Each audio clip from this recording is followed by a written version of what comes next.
Comble qu'elle interprète son répertoire. À 35 ans, Hélène Grimaud est la musicienne classique préférée des Français. Mais cette virtuose ne joue pas seulement du piano. Une autre passion dévore cette jeune femme surdouée et un peu sauvage, la protection des loups. C'est au nord de New York, où elle réside, qu'elle a créé une fondation, un centre d'accueil pour ces animaux, aujourd'hui visité par des dizaines de milliers d'enfants.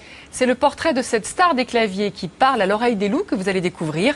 Hélène Grimaud, pianiste absolue, signée Annie Lemoine, Régis Maté, Christophe Moyon et Sylvie Millet.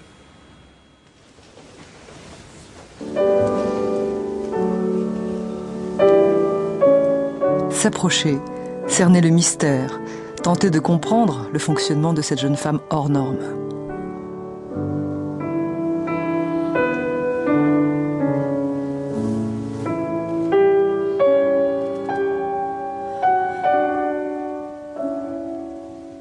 La musique qu'elle joue, comme elle la joue, fait vibrer. Mais il y a autre chose, quelque chose d'intense, sans concession, pur.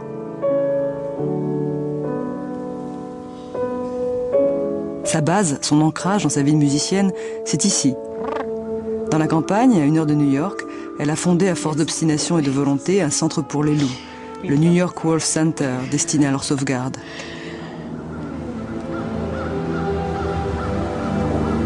He's a beautiful animal. À 35 ans, elle est une pianiste d'exception qui joue avec les meilleurs dans le monde entier.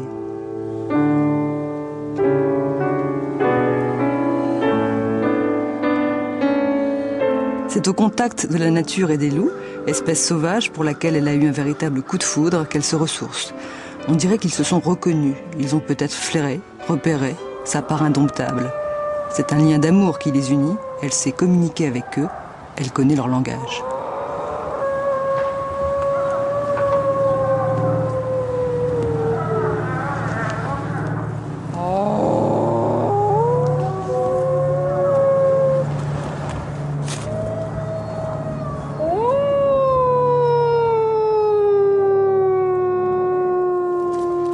Ce matin, visite guidée en compagnie de son chien.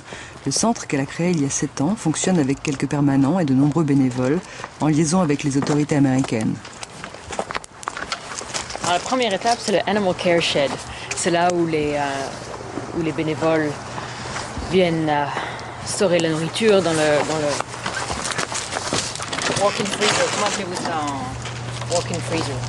Une chambre froide où sont stockés des daims tués accidentellement sur les routes des comtés voisins.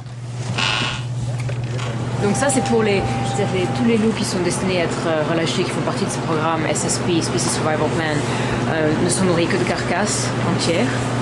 Et les loups canadiens, les loups ambassadeurs, eux, sont nourris de différentes choses,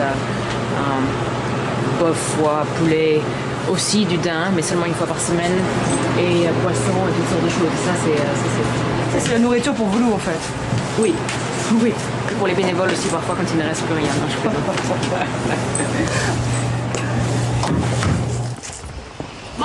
Un de ses grands plaisirs, lorsqu'elle en a le temps, est d'aller au contact de quelques-uns de ses pensionnaires.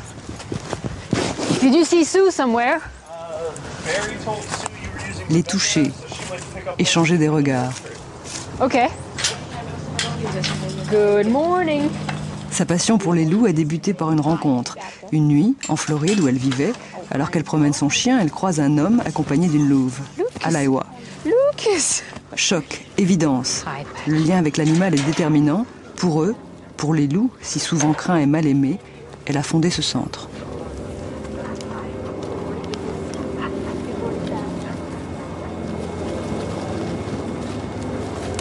Je crois que ce n'est que une fois que vous êtes touché, que vous êtes motivé à l'action. Et puisque moi, c'est par la rencontre avec cette louve que je me suis intéressée à l'espèce, à son statut, à sa cause. Et je crois qu'il me fallait aussi finalement canaliser une énergie aussi dans autre chose, dans quelque chose de plus terre à terre, si je puis dire, pour réaliser le bien fondé d'une activité artistique et ce qu'elle peut représenter, ce qu'elle peut apporter aussi.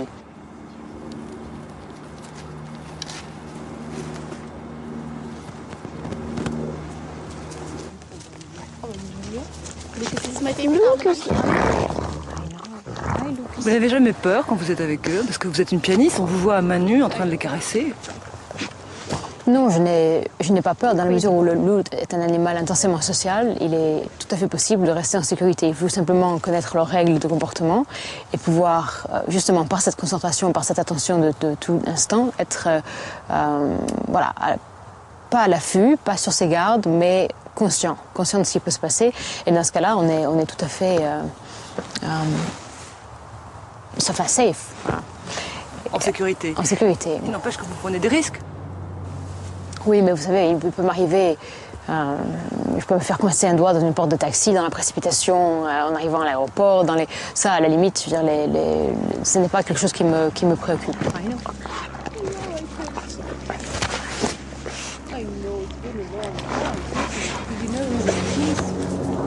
Et c'est un contact comme on en a très peu avec les humains, parce que les humains, le langage vient souvent comme ça brouiller les pistes, les mots sont inadéquats,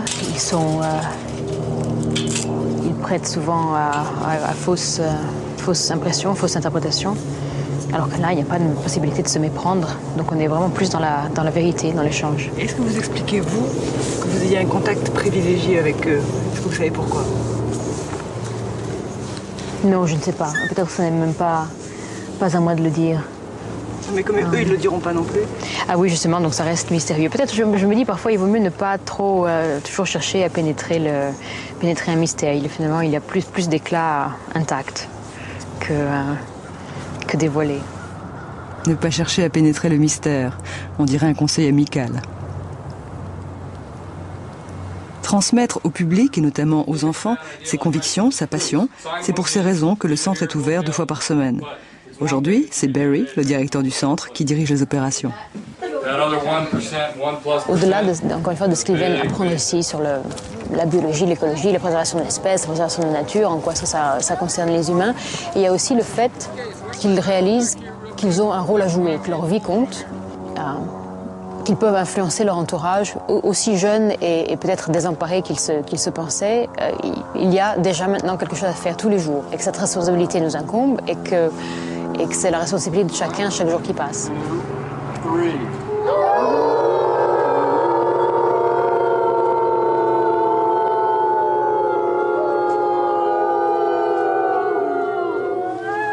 Et quoi de mieux pour graver cette journée dans les mémoires que de jouer à Louis et tu, puisque le loup y est.